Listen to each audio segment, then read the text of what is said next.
সরকার পতনে এক দফা ঘোষণার বর্ষপূর্তিতে কেন্দ্রীয় শহীদ মিনারে নতুন বাংলাদেশের ইশতেহার ঘোষণা করবে এনসিপি। এই মুহূর্তে কেন্দ্রীয় শহীদ মিনারে আছেন জুম্মান সাদিক জ্যাভলিন।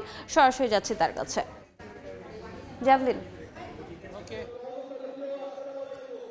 এই মুহূর্তে অবস্থান করছি শহীদ মিনার প্রাঙ্গণে। আপনারা জানেন যে এখন কিন্তু একেবারে 4টা বা নির্ধারিত যে সময় ছিল নতুন বাংলাদেশের যে ইশতেহার ঘোষণার যে সমাবেশটি করছে এনসিপি জাতীয় নাগরিক পার্টি। আমরা দেখছি কেন্দ্রীয় পর্যায়ের যে নেতৃবৃন্দ তারা ইতোমধ্যেই কিন্তু এখানে আসতে শুরু করেছে। আমরা কিন্তু দেখছি যে এখানে কিছুক্ষণ আগেই যিনি এটি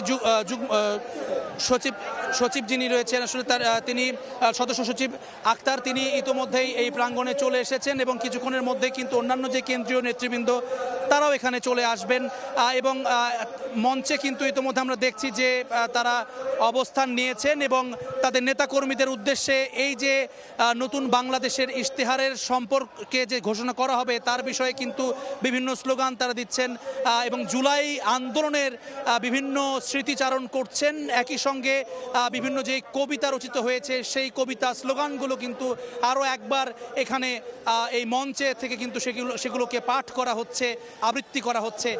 সব মিলিয়ে এখানে যেই নেতাকর্মীরা এসেছেন তাদের সঙ্গে আমরা কথা বলেছি। বিভিন্ন জেলা থেকেই কিন্তু তারা এসেছেন। আমরা নীলফামারীর যে দল তাদেরকে দেখেছি, পটুয়াখালী থেকে শুরু করে ময়মনসিংহ, নেত্রকোনা, বগুড়া সমস্ত জেলা থেকে কিন্তু আসলে তাদের যারা নেতাকর্মী ছাড়াও যারা সমর্থক রয়েছেন এমন মানুষকে আমরা আসলে আসতে দেখেছি এবং তারা যেটি বলছেন যে নতুন বাংলাদেশের স্বপ্ন নিয়ে যে দলটি এগুচ্ছে, বিগত দিনের যেই বন্দোবস্ত রাজনৈতিক সেটিতে আসলে তারা আর আস্থা রাখতে পারেননি বিধায় একটি পরিবর্তনের আশা, একটি পরিবর্তনের স্বপ্ন নিয়ে এই জাতীয় নাগরিক পার্টিকে তারা দেখতে এসেছেন অনেকেই, যে এই দলটির ইশতেহারে কি বলা হবে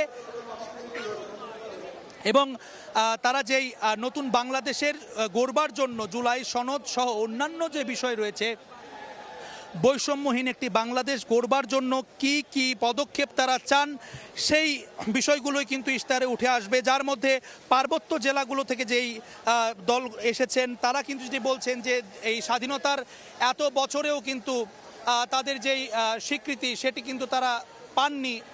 সেই জায়গা থেকে এনসিপির উপরে তারা আবারও একবার আস্থা রাখছেন। তারা বলছেন যে বৈষম্যমুক্ত সমাজ গড়তে চাচ্ছেন, সেখানে আসলে এনসিপির সঙ্গে তারা রয়েছে। তো এই ছিল এখনো পর্যন্ত আমার কাছে নতুন বাংলাদেশের ইশতেহারের যেই সমাবেশ জাতীয় নাগরিক পার্টির তার সবশেষ খবর।